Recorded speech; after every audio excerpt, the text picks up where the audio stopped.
आज हम पीपीगंज परिक्षेत्र के राखूखोर गांव के टोला लालपुर में हैं और यहाँ पर आपका क्या शुभ नाम है? बीरबल। हाँ, बीरबल। बीरबल। आपका क्या नाम बेटा? सोहित जी। इन दोनों लोगों के साथ हैं और इनसे कुछ प्रश्न पूछेंगे। तो आपने अपना नाम बता ही दिया है बीरबल जी।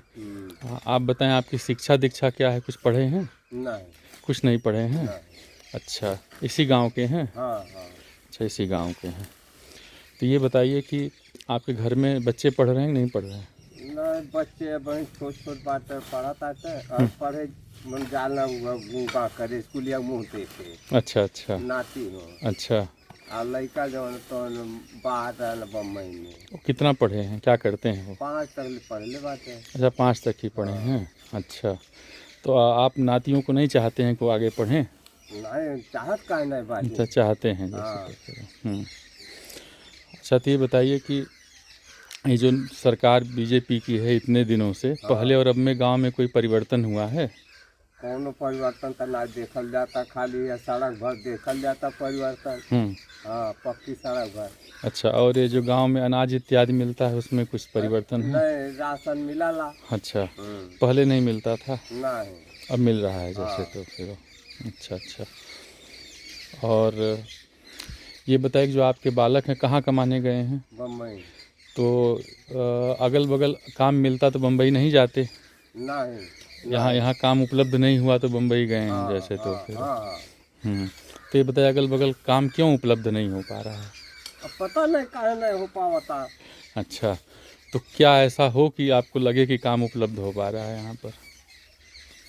मतलब अगर जो यहाँ हो जाता अति उत्तम बा। अच्छा, तो यहाँ पर उद्योग धंधे नहीं हैं इसलिए वो बाहर गए हैं जैसे तो फिर। अच्छा, ठीक है। बच्चा आप इधर आइए ज़रा, प्रश्न पूछें आपसे। क्या नाम बताया आपने? सोहित जी। किस क्लास में पढ़ते हैं अभी आप? हाई स्कूल में पढ़ते हैं। कहाँ विद्यालय का क्या नाम है आपके? लाल बहादुर शास्त्री महाविद्यालय। अच्छा, इसी गांव के हैं? तो आपके साथ गांव के कितने बच्चे पढ़ते हैं वहाँ पर? लगभग सारे बच्चे पढ़ते हैं। सारे बच्चे पढ़ते हैं। अच्छा, तो ये बताइए क्या इच्छा है आपकी काम करने की, भविष्य में क्या इच्छा है? अब भविष्य में जो भी नौकरी मिल जाएगा। अच्छा, नौकरी करने की इच्छा है। तो अभी बताया इन्होंने कि इनके जो पुत्र हैं वो बम्बई गए हुए हैं, तो आप यहीं काम करना चाहते हैं कि आप भी बम्बई जाना चाहेंगे जैसे तो फिर? बम्बई तो नहीं जाना चाहते हैं। अच्छा, यहीं पास नहीं रहना चाहते हैं। घर में आपके कौन कौन हैं? 2 भाई, 1 बहन और माता। अच्छा, घर में कोई काम भी करता है, नौकरी करता है? अच्छा, अभी नहीं करते हैं। भाई हैं वो गए हैं अभी परीक्षा देने नौकरी को। कहाँ पर? जम्मू कश्मीर। हाँ, जम्मू कश्मीर गए हैं। अच्छा अच्छा।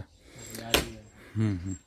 तो आप ये बताइए, आप तो पढ़े लिखे हैं कि सरकार तमाम योजनाएं चला रही हैं गांव के विकास के लिए, कुछ योजनाओं के बारे में आपको जानकारी है? जानकारी तो कुछ योजना गांव में आ ही नहीं रहा है। जैसे कौन सी योजना नहीं आ रही है? सरकारी स्कूल है। अच्छा। उसमें तो फीस लग रहा है। हाँ हाँ। सरकार ले रही है। अच्छा।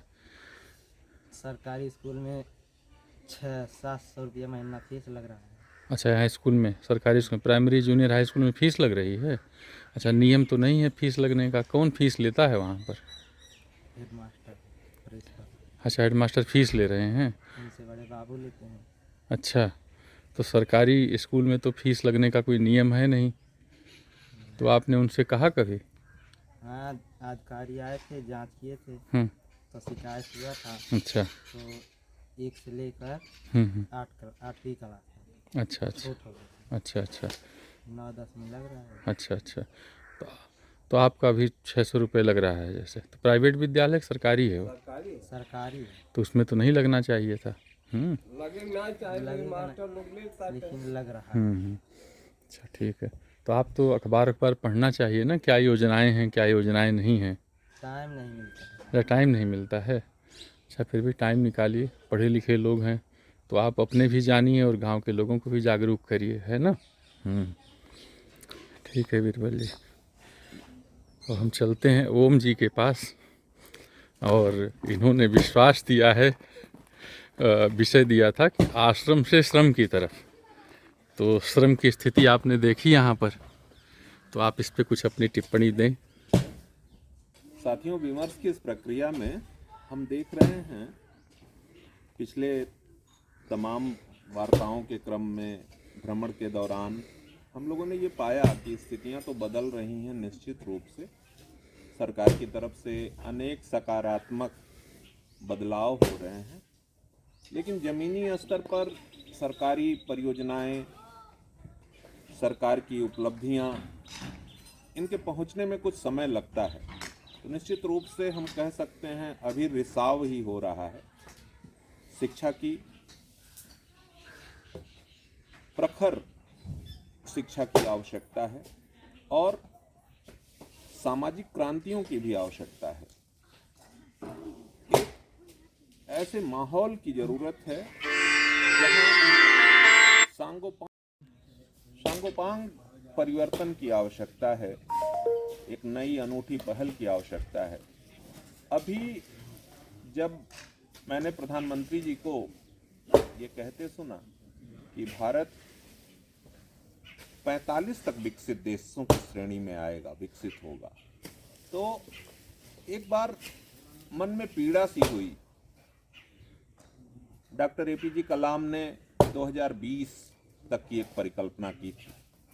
निश्चित रूप से 2020 तक का परिदृश्य ये दिखने लगा कि भारत उभर रहा है, लेकिन इतने समय अभी लगेंगे। तो जमीनी स्तर पर ये समीचीन बात है, लगता है कि हाँ, वास्तव में अभी बहुत सारे लोगों के श्रम की आवश्यकता है देश को सर्वोच्च शिखर तक ले जाने की। तो आह्वान है नव पीढ़ी का, वो संवेदनशील हो, श्रम के महत्व को समझे, श्रम का अपमान न हो। श्रमेव सिद्ध्यते का भाव अगर आ गया तो हमारी उपलब्धियां बहुत ही जल्दी हो जाएंगी। जो सपना हमारे यहाँ के क्रांतिकारियों ने, धर्मवेत्ताओं ने देखा है, वो दोनों एक साथ साकार हो जाएगा।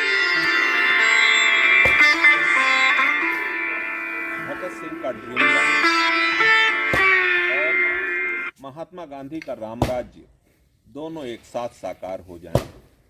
लोहिया का स्वप्न भी पूरा होगा। हम कल्पना करते हैं जल्दी से ये दिन आए और इसके लिए हम प्राणपण से कोशिश भी करें। अगली कड़ी में